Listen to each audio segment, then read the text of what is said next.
Hey, what's up, Chris? Hey, what's going on, Mark? No, I'm really excited for this. You and I met at this event in Chicago, probably just a few weeks ago, and immediately I was like drawn to you after you told me what you did. And so, for folks that are just like listening in now, if you don't know, this is Chris Bogue. Chris, we're gonna get into like all things that you do, but what really makes me excited is the show's called Think Differently, and what really draws me into you around thinking differently is that you kind of have these two really unique sides to your brain that we all have, which is the creative and the strategic. And you've found a way to really marry the two and make a life and a business out of the creative and exciting part and the romantic part, and then the black and white objective part. And so you've made a career out of helping people leverage video in their selling processes, right? This is kind of like the bread and butter of one of your offerings. So we're just going to jump in and get to it, man. Tell folks in your own words what it is that you do to help people. Yeah, so it's the easiest way to put it is mercifully short video content that drives revenue. So I started my business during COVID. It was a real right place, right time kind of a thing where B2B businesses, tech companies are very antiquated in a lot of like the ways they do things. They're like super behind where B2C companies are and whatnot. But they were allowed to be. They're able to be. It's tech companies are very messy if you've ever worked in them. And yeah, sometimes companies toy with video, whether that be video content or in my case, what I focused on first is video prospecting for sales. And it's all very much an afterthought. It's always one of those things where a sales team is like, hey, maybe we should do video. And they're like, okay. So then they buy some sort of video solution. And then they go back to doing whatever they were doing before that. You know, they don't really get strategic about like, how are we going to use this tool? And so what you get is you get a couple people who make a video. What usually happens is you get a handful of people who make 2 or 3 videos. They spend 7 hours on it. They're all way too long. They send it out. It doesn't work. And they're like, okay, well, that failed. And now we've got to make up for lost time. So we don't have any more time for this video stuff. We got to double down on the phone and the email. Even though we all know it's harder and harder to get people to pick up the phone, right? And my whole philosophy is if you put some thought and intention and make the message 45 seconds long and make it direct, speak directly to a person about them and their company and their goals and their values and what they're working on. If you talk about them for 45 seconds, you can get them to talk to you. And if you can get people to talk to you, you can get them to take a meeting. If you can get people to take meetings, some percentage of them are going to close. You know, that's how you do sales. So I'm like, you guys need to actually have some structure, you know, because this is the generation that grew up on YouTube. The people that graduate university these days, they've never lived in a world that doesn't have YouTube. They feel differently about video than their parents and grandparents do. It's much more casual for them. You know, it's not a big deal for them. It's like a different language they have. And my whole thing is companies need to be embracing this because it's very attention grabbing. It allows you 100% control over your message. And the only reason why you don't see more B2B companies doing this is because they just haven't spent enough time learning how. Okay, I got questions, man. First and foremost, you gave a great example before we jumped on, which was you just finished a call and you sent a video. What was the 30, 45-second video that you just sent to one of your prospects? Yeah, so I always do quotes on video, especially if you're a company that does not list your price on your website because you're expensive. People get sticker shock, you know? So I do my quotes on video. If somebody asks me for a quote, if they're asking for a consulting quote or coaching quote or whatever that is, I send a video and I say, hey, Mark, thanks for reaching out. Based on what you told me, we're looking at $10,000 or $20,000, whatever you cost. And you say, here's what we're going to be working on. You know, I know these are your goals right now. So we would be focusing on this. We move through this and then finally, you know, focus on whatever it is. Again, it's 45 seconds. So you got to be concise, right? Usually 3 points, thing 1, thing 2, thing 3, call to action. It's a super simple framework that works for in almost any profession, right? So Yeah. you give them the quote. I was just gonna say, like the previous way people would do this is they might have like a discovery call, then they'd send a follow-up email, they'd send a quote, it would sit in an email inbox for a week, they might review it, they might pass it around. They have all these questions that are unanswered. But in the video, you're able to like put a human face to it, quickly understand what it is and say, hey, here's what it is, here's what you're getting for this cost, kind of proactively putting this in a medium that is more digestible and personal for the prospect. And you're hitting them on the medium where they feel more comfortable. Well, yeah, and I tried to get an in-person meeting. Like, let's be frank. You know, that was the first thing I did. Someone reaches out to me and is like, "Hey, I've got questions about this." My go-to response is, "Sounds great. Why don't you grab a time here? You can send me your calendar link, or if you want to choose a time here, I'd love to chat with you about it." You know, they did not book the meeting. I still have that call to action in there, but you can't get a meeting with everybody the moment you want it. Right. And that's the reality that salespeople realize. So video is the next best thing. Video is the next best thing. When you can't be in person with them, having a one-on-one conversation, video is the next best thing. And if I send it to a decision maker, I can monitor because I use SendSpark. I'm an advisor for them. It's the video program I use. I can see if they watched it. And if I see that it's been watched 10 times, odds are they shared it in Slack or an internal email, and at least we're all on the same page, right? They all watched the same clip, they got the same quote, they got the same justification, they got me poised and professional with the message that I want to say. That was 45 seconds. Do you know, one thing I think about, and also we have to get in, like, you have a background in improv, you also do a ton of other like super creative stuff with video, but one question I have is like, we've all probably at some point sent a text message that we thought was going to be received one way and the other person like deciphered it. You know, you can be like, hey, what's up? But they might be like, hey, what's up? You know, like they read it the wrong way. There's no tone in text and it can be misconstrued. Does video as a medium help get to the human element and help convey the message in a different way? Is that like a difference versus text? Yeah. So, I mean, again, we can talk about when to send a video, and you're going to pick up on a theme, which is I use video in every single aspect of the sales process. Some people are only using it for cold outreach, and they get disappointed when it doesn't work immediately. I do use it for cold outreach, but I use it for follow-ups. I use it for recaps. I use it for quotes. You know, referrals. There's all sorts of things you can ask for on video. And again, you have complete control over your message. And, you know, you show up a little bit more knowledgeable, a little bit more interested in them, a little bit more curious, a little bit more friendly, a little bit more professional than everybody else in their inbox. And yeah, you could be the one email they opened today in a world where they deleted 19 other ones. Do you send, this is like a strategic question, but like when you sending these emails, and I know it's different for prospecting versus follow-ups and different kind of steps of like the customer journey, but like, is email always the medium in which you send it? Like, do you ever SMS it? Is it a DM? Is it like, what are the different channels looking like? Yeah, so I will go use any channel that works.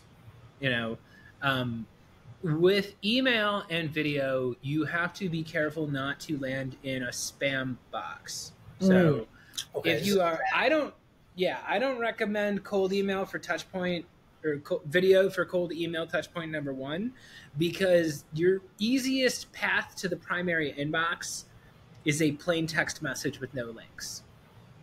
Like, the more links you put into an email, if you've never sent an email to a person before, the more Google spam checkers are like, let's check. 1 second, recipient. Let me check this for you, you know? So simple email, an email that's almost like a text message. You get in the primary inbox. Then for touch point number 2, send the video, you know?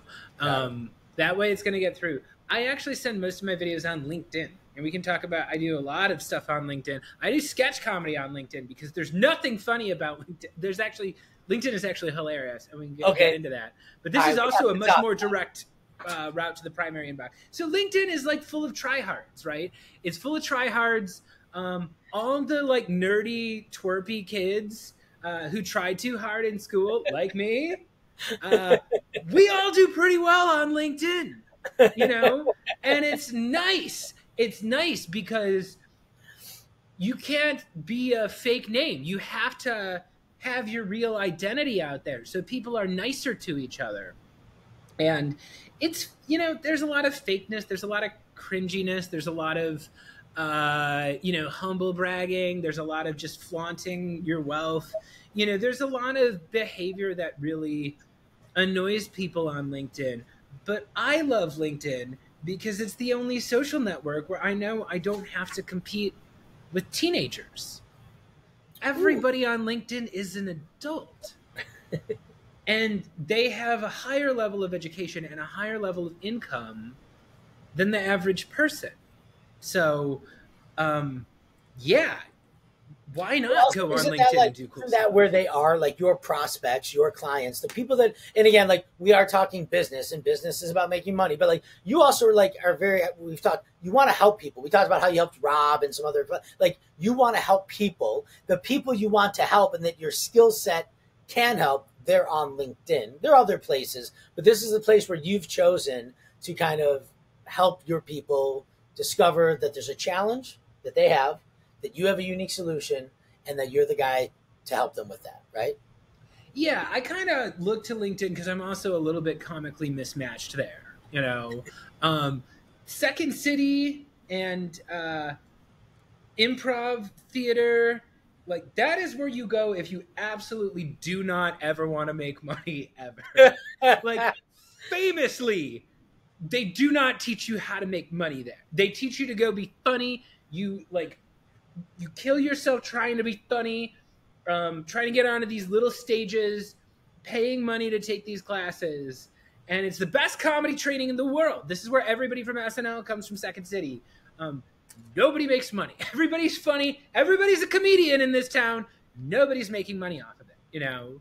And what you've done, you've just, again, so this, for folks that are listening, if you're not in the world of comedy and you don't know the history and you're not from Chicago, Second City and Improv Olympics are literally the world famous places of training and education and proliferation of improv comedy. It's where the likes of Chris Farley and Steve Carell, they've all come through the Chicago improv comedy scene. And you trained there. You went there, you took the classes, you trained there. And then it sounds like you learned the benefit and the aspects of improv, and you've been able to use it to help people create video and help yourself grow a business using these lessons and translating it into kind of like sales strategy. Is that accurate? Well, it's about at Second City they teach you how to make something out of nothing.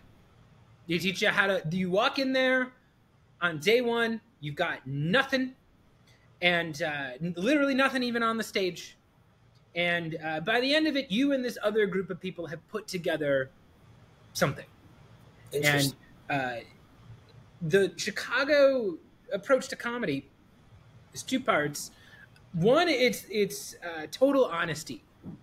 So they teach you when you're up there on stage to play a character to basically just play a heightened version of yourself.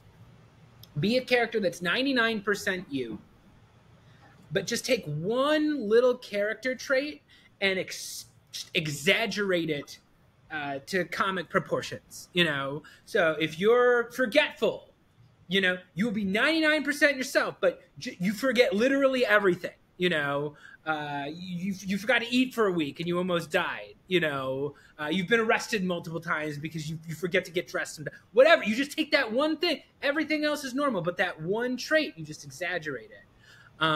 Interesting. And yeah, the whole idea is like Stephen Colbert has this great line where he says, wear your character as lightly as you would a cap that you can take off and discard. And what they teach you about scene building in Chicago is that it's more of a listener's game. The real trick to improv is, can you be 100% in the moment and listening fully to what your partners are saying and what the audience is saying? Can you use everything that is said as a gift? And we call it specifics, just specific things they say. And that's why improv is this thing where if you've ever gone to an improv show, the same thing happens every time. You get done and you're like, oh my God, it was so funny. And somebody's like, tell me one of the jokes. And you're like, I literally can't even describe to you what happened, because it's the ultimate you had to be there moment, Wow. You're literally taking suggestions from the audience in real time, and when someone says like, oh yeah, I went to a Blues Traveler concert, and then 20 minutes later you come on as the guy from Blues Traveler, the audience just dies because they remember, they remember those specifics. Right? The callback. Yeah, and this is the kind of the ethos with the video and the sales thing where I'm like, look, nobody cares about me. Nobody knows who I am. I wish people cared. I wish people were Googling my stuff. I put a lot of interesting stuff out there, so they will Google me. A lot of the people I reach out to don't know who I am, and they don't care. And it doesn't matter, because if I'm talking about them for 45 seconds, I'm an important person. If I'm talking about the actual goals of their company, I'm talking about real things that they're doing, I have just entered their mind as like a credible person, and again, all you need is a moment and you can get them into a conversation. Okay, so this idea of like being so present and being so listening within improv, I think the translation here, both to like real life and relationships, in being a good human and also being in sales, is that I've found in time two things that have been really important. One is that great sales is about listening more than it is about speaking, right? Great sales calls are about listening and figuring out what the challenges and the pain and the goals of your prospect are, and if you can help them. And if you cannot help them, I say, don't sell steak to vegetarians. That is not a good business model, right? So listening is number one. And it sounds like that is something that you've learned very deeply and have been able to internalize from, improv training, is like being so in the moment and so kind of empathetic to the other person that we're listening so deeply that we can figure out if there's opportunity there. The other thing is, somebody once said, it's better to be interested than interesting. And I think the way I internalize that is that in the world on like LinkedIn as an example, it's always, look at me, look what I've done. Here's my new job. Here's what I thought. I saw a child with a lemonade stand and here's what it taught me about sales. It's me. Versus, tell me about you. I want to know about you. And so in a world where everybody wants to be on stage and everybody wants to be front and center and everybody wants to be the star and be interesting, it's actually be a better human and just be interested in what people are needing and the people that you're talking to. And it sounds like this is very much aligned with what good improv is and with what good sales are. And you've been able to take that ethos of listening and being interested and then add this other layer of video on top of it, right? Yeah, well, there's also this element of showing being better than telling. So let's take the LinkedIn example with the look at me kind of stuff. So I would say, like, think of these two content examples and tell me which one do you think would get more interaction. So SDR, sales development representative, for anybody listening to this who's unfamiliar, somebody who makes cold calls all day, right? So SDR goes on LinkedIn and is like, smash your quota with my 5 cold calling tips, right? Tip 1, tip 2, tip 3, tip 4, tip 5. Click the follow button if you want more tips for how to smash your quota. Right? That's number 1. Number 2 is that same SDR, and instead the series is him saying, look, I think I'm pretty good at sales, but the area I always screw up at is I never hit my activity metrics. I always get in trouble. I always fall short. I'm never able to make 50 dials. So I'm committing that for the next 30 days, I'm going to wake up at 6 a.m. and make 50 dials and report back to LinkedIn and tell you how it went. Follow along if you want to say I could do it. And if you can drop a word of encouragement, I could really use it.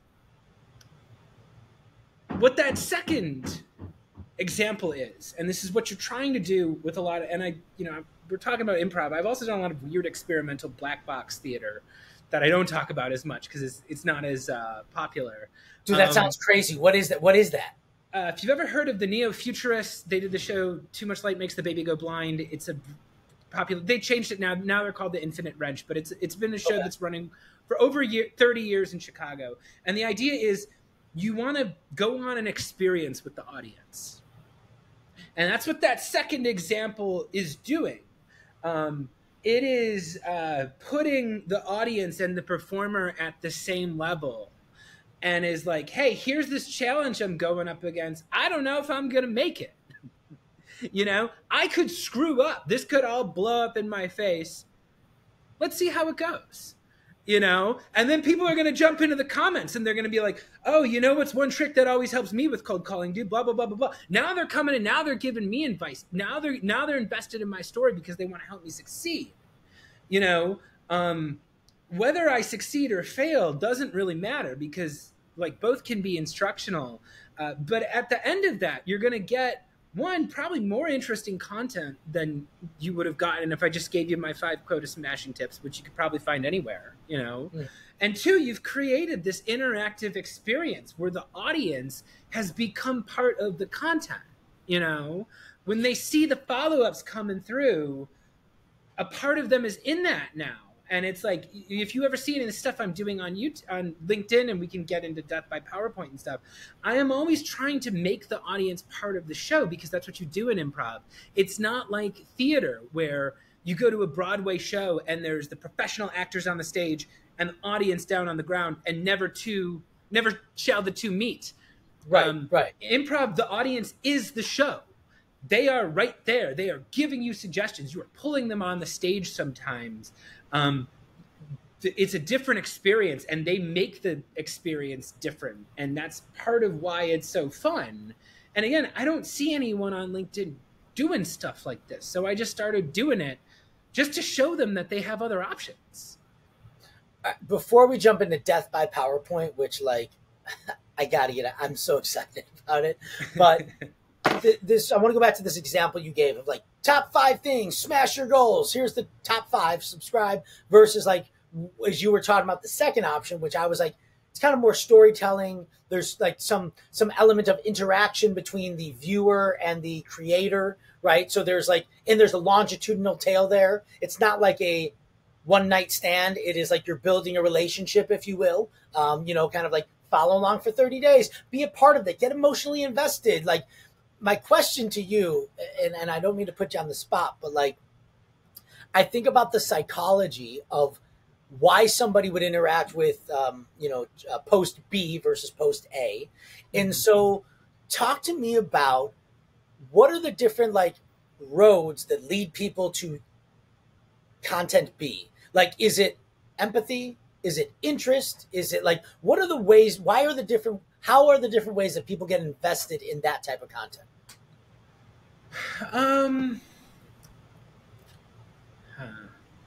It's a big question. I'm going to say, well, like how is like, you have to be curious about your audience. And again, I see a lot of content creators burn out. And again, to me, it just like watching it seems like, yeah, if you're always going out there and the show is always about like, I'm going to say something smart and important and everybody's going to click the like button, then like people stop clicking the like button, you're in trouble. You know, you're just going to run out of steam. Whereas like, for me, like I look at the audience interaction as a form of sustenance. It's fuel for the creative process. And I do coaching, I do like improv coaching. I do video coaching. I've worked with cohorts. I do individual coaching. I've launched cohorts of creators. And the first assignment is always the same. No matter who it is, first assignment, we are not getting on video. Everybody has the same assignment, which is I say, go ask your network one question. And don't make it, some pandering question like, should hard workers be rewarded with, good pay? But like, ask your audience a question you don't really know the answer to. Ask your audience something where like the jury's out and they're split, and you know that reasonable minds can disagree. Like most, even, you know, LinkedIn, but even like Twitter and Instagram, and, you know, all these platforms have polling capabilities where you can ask your your audience a question. That's always the first assignment, is go ask your audience something you're genuinely curious about, you know? And then second week they come back, and then we make the video. That's where we start. We're like, hey, I asked my audience this. I expected them to say X, but instead we got Y. And then you make a video about that, you know? And that's the sustenance. I love the way you said that, is that it's kind of like the viewers, the audience, they are the sustenance for the content, versus us saying, this is what you all need to know. Yeah. We're saying, what do you need to know? Where is the pain? Where's the challenge? Where's the interest? What's the question? That provides the sustenance for the content. Okay, their real feelings. They get their real feelings out, their real questions, and now you don't have to make stuff up. Now you don't have to tell, and that's the tricky thing. And again, there's this thing, and it's interesting too with the quote I sent out, half an hour ago, is somebody who's like looking for comedy lessons. And there's people on LinkedIn who'll be like, I'm funny, I'll teach you how to be funny. And people come to me for comedy training, and the first thing I tell them is, don't tell jokes. Don't tell jokes. That's what they teach you in improv. Don't tell jokes. Jokes are bad. When you tell a joke, people instinctively don't want to laugh at it. They're like, if you go up to somebody and you're like, I'm going to tell you the funniest joke in the world, they sit there like, I don't think that was that funny, Whereas in improv, they teach you to play games. Get the audience in on the game. If you've ever seen how a meme develops on the internet, it's a lot like how a game develops in an improv scene. Somebody makes a move, and it's fun. So somebody else makes the same move, but a little bit different, and all of a sudden a pattern is created. And now everybody's going out there, one after the other, playing on the pattern. Then you start subverting the pattern. And that's when it gets really fun. That happens on the internet because memes are just the inside joke of the internet. And in an improv show, you're creating the inside jokes on the spot, rather. Someone mentions that their dad listens to Steely Dan. Okay, well, I'm tucking that in the back of my mind because I know Steely Dan is going to be coming back at some time, And these are the things you're doing on a sales call too. I teach my clients to shut up for the first 10 minutes of a sales call. Your job is to get the other person talking as much as possible. And then for the next 20 minutes, you want to be asking them questions. You want to have an interactive experience. But most importantly is you want to be tailoring everything you're presenting to the specific things that they told you in the beginning of the call. Yes. I literally just did a call before this, and this was our conversation, right? Which was the sales process should be human. And it should be about, again, what is your problem and challenge and goal? Can I help you solve it with my service, my software, my whatever? And if the answer is yes, I don't need to tell you everything I do. I just need to tell you the 2 to 3 things I do that can help you solve your challenge. We don't sell meat to vegetarians. Okay, we got to talk about Death by PowerPoint, by the way. So you have this show. All right, so again, I always mention my Aunt Terry and Aunt Cindy out east. Love you both. So Aunt Terry and Cindy, Chris has this show on LinkedIn. It's called Death by PowerPoint. And in Death by PowerPoint, 2 people are chosen to come up, and you have a presentation that you've made for them ahead of time. They don't know what it is, and the timer starts, and they're on camera, and they have to give the presentation that you've made, and they're seeing the information for the first time right there on the spot. And it is hilarious. It is fun. It is engaging. To me, it like scratches this fun little itch that is like business, but life, but funny, but like it does all of it. How does this start? It started because I had a client who needed to play it, and he was really paranoid. So anybody who's listening to this episode, sometimes the game is called PowerPoint Karaoke. Ooh. And I am not the only one who has played this game. So there's all sorts of variations of this game. There is a PowerPoint Karaoke World Championship that happens in Amsterdam at Boom Chicago, where I have some friends. That's where Jason Sudeikis and Seth Meyers and Brendan Hunt and a bunch of people came from another big comedy theater. But yeah, it's a simple premise. Everybody shows up and you have to give a PowerPoint presentation you've never seen before. That's it. You know, the presentations are 5 minutes long. They're 8 slides long. And it's a format where people just show up and you talk for 5 minutes and you're done. And yeah, it was like I had a client who I was doing video coaching with, and he's like, I'm going to this event and we're doing this thing where we have to give a PowerPoint we've never seen before. Can you teach me how to be funny? And I'm like, oh yeah. Oh yeah. And you discover that there's all these little jokes that are built in. There's all these little mini games. You know, if you've ever seen Whose Line Is It Anyway, that's what's called short form improv. Short form improv is like you're playing short little games. The gimmick is already pre-decided. Short form improv is the opposite of long form improv, which is, and that's Second City and IO, right? That's Second City does short form, and they teach you long. Second City is more about short form and writing. Improv Olympic is famous for long form improv. Where was the person? Del? Is it Del Close? Is that the name? Del? Yeah, Del Close is. Yeah, he's the one who invented the Herald. He's like the godfather of improv. He's the one who taught Bill Murray and John Belushi and all those people. Short form is like, you know, again, you think Whose Line Is It Anyway? Like the ABC game. You have a conversation, but every sentence needs to start with the next letter of the alphabet.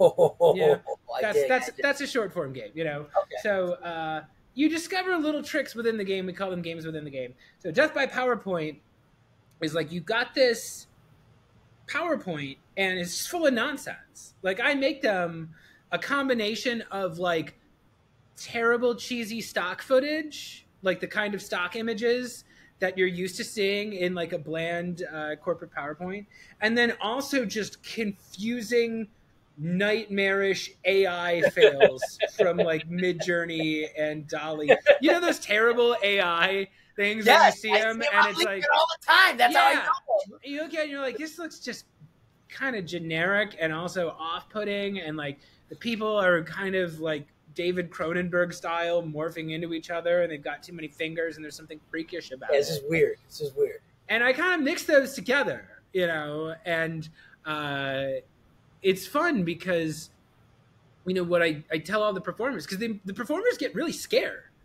This is actually an interesting part, is like my job as a host is not only to make sure that's funny, but make sure all the performers are confident. And no matter how big they are, I get people, they're fancy keynote speakers and they, you know, big creators with these big followings, and they come on the show and like a couple of hours, they're like, I'm so nervous. And they send me their heart rate from their iWatch, and I can see that this is the most their heart has been beating all week.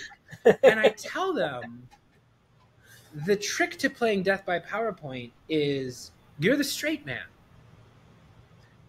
Comedy, there is this classic, tell people what that means in comedy, right? In comedy, it's a classic comedy formula. In vaudeville, think, you know, Laurel and Hardy. Even think, you know, Chris Farley, David Spade. It's this 2-person formula where you have the crazy person, the comic person. They are behaving in a way that is ridiculous, that flouts social norms. And then you have a straight man or straight woman, and that person is basically the fill-in for the audience. You know, the more normal this person is, the more they react in a way that is normal to the crazy comic person, the more the audience identifies with what they're doing.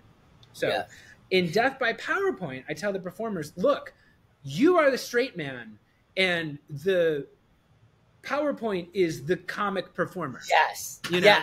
Yes, totally. All the craziness that you see up there, no matter how absurd or contradictory or silly it is, if you act like it's a serious presentation, that's what's funny. That's the goal. That's the goal. And it is the van down by the river, the Chris Farley van down by the river, that famous skit. It's not funny just because Chris Farley's being crazy. It's because the kids are trying not to break. The parents are treating it like they're playing the straight. So the crazy only becomes crazy because the straight man is playing the straight man role.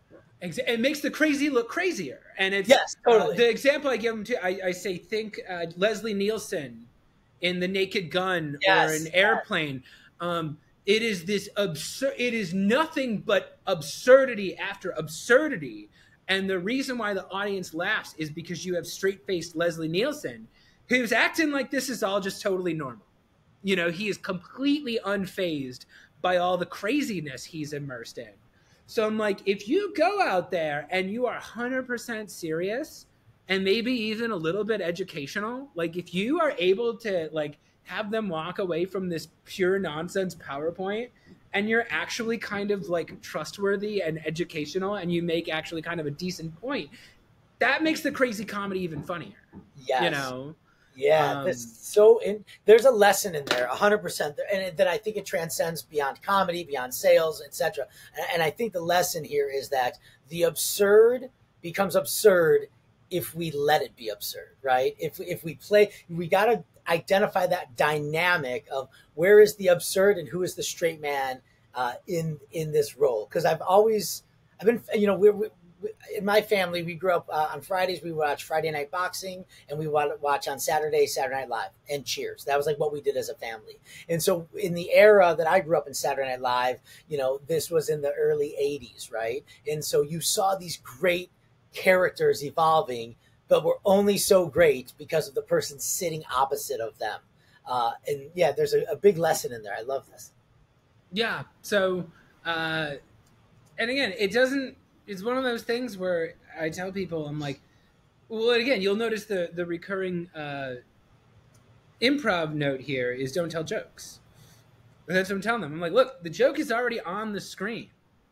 You know, if you're just out there and like, you know, again, I tell them then, you know, there's a million little things to keep in mind, but I'm like, you know, you win a game of death by PowerPoint just like you win a regular PowerPoint, which is don't just talk about what's on the screen.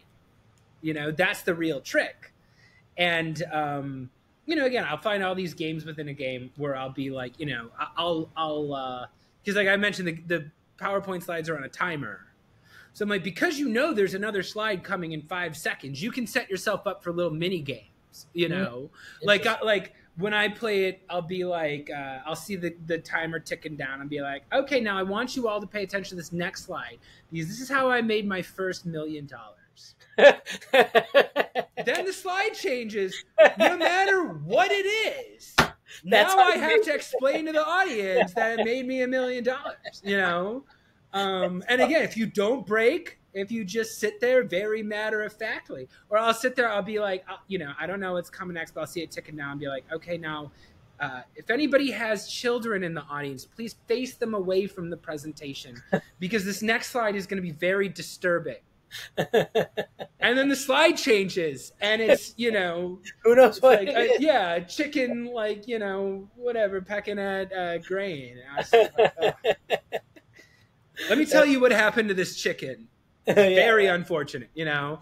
And again, the audience is laughing because I just created, like, I put a real feeling in there and then I committed to it, you know. And if I'm concerned, yeah.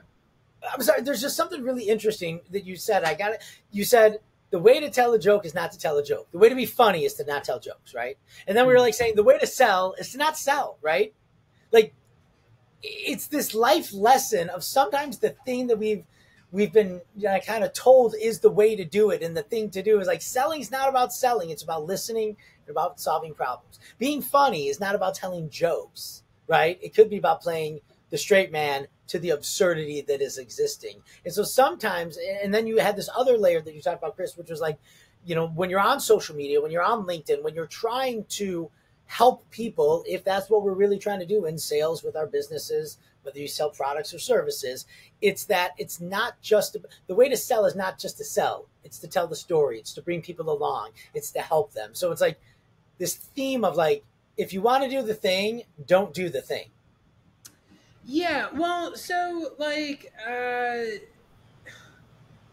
so my thoughts on that are like, there is a time where you have to sell. There is a time where you have to tell the joke, you know, and, you gotta when that moment does come, because I don't want to act like that moment never comes. Like the audience wants you to be prepared. They want you to be good. So can we swear on this podcast? Yeah. Okay, so there's a scene style at Second City that they teach you called a fuck with the audience scene. And I find this framework is actually really good for thinking about a sales call, right? So a fuck with the audience scene is a scene where you somehow incorporate the audience into the scene. And the trick to writing one is you have to write it so the scene progresses the same way no matter what the audience member says. You know? So like an example of a fuck with the audience scene, Stephanie Weir from Mad TV, she had this brilliant scene when she was at Second City. She goes out on stage and she's got a ball in her hand, right? She's playing a little kid. So she walks over to a guy in the audience and she throws him the ball.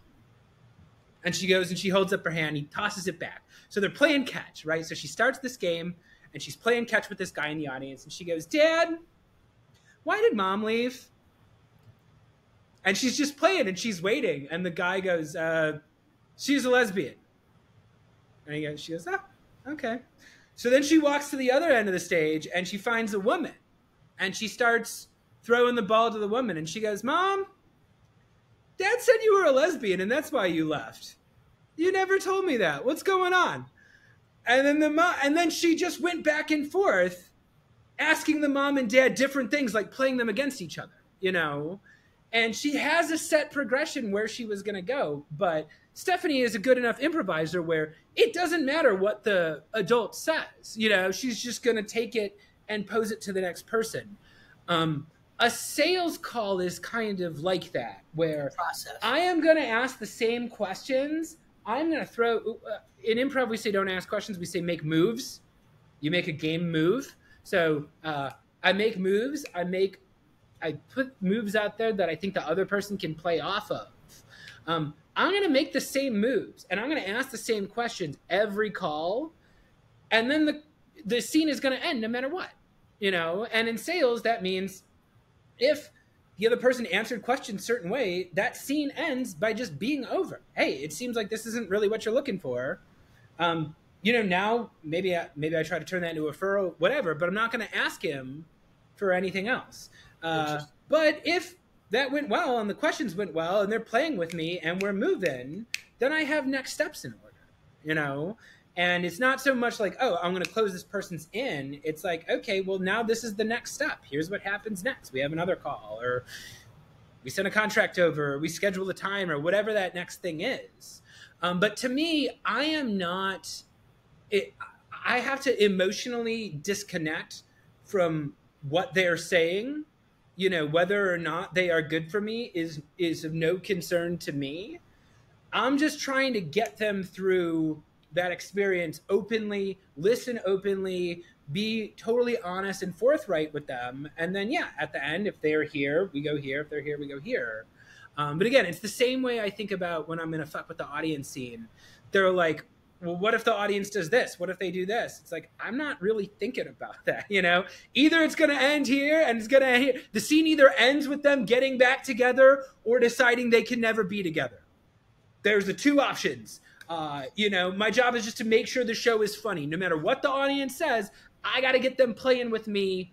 And that's the point of the scene. And by the end, maybe the audience didn't laugh. But if it was a real scene, if we were all engaged, if we were totally in the moment, we're going to end in a different place than when we started because we all just went through something together.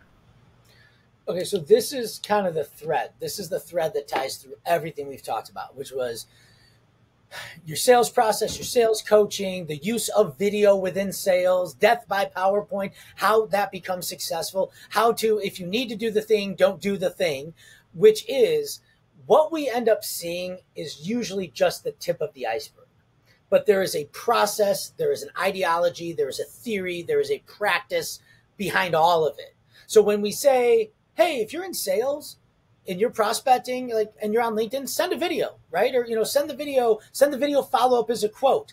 We're only seeing the video. What we don't see behind it is This is why video works better than email.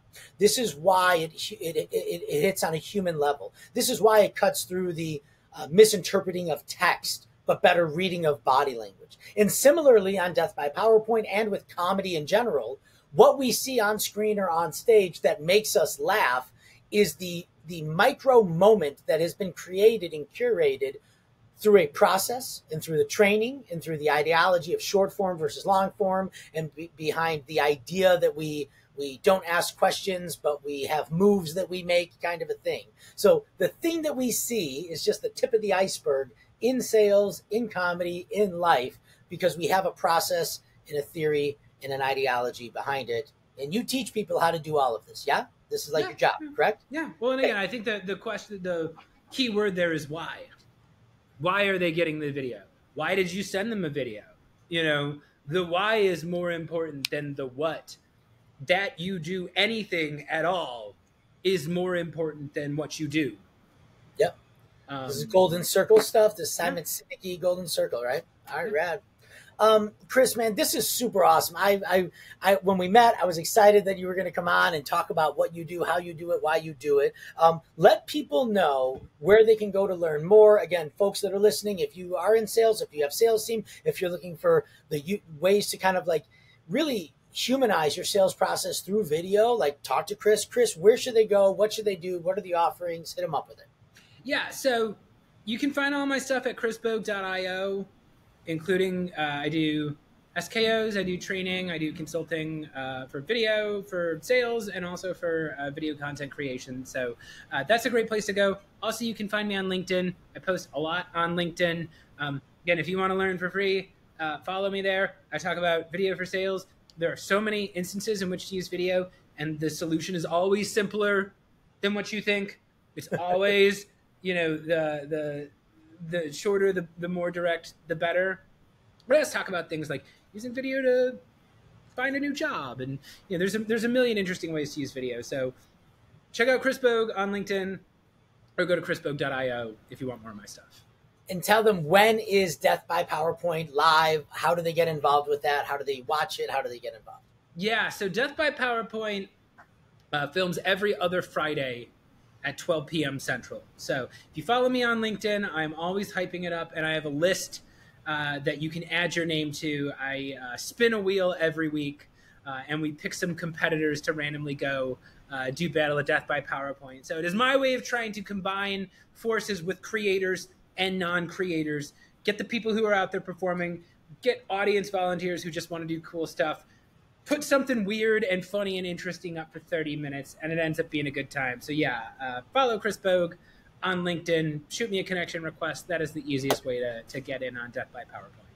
Sounds great, man. And then lastly, is there anything that the audience can help you with? Anything you're working on now that anybody out there can help with? Anything you need help with?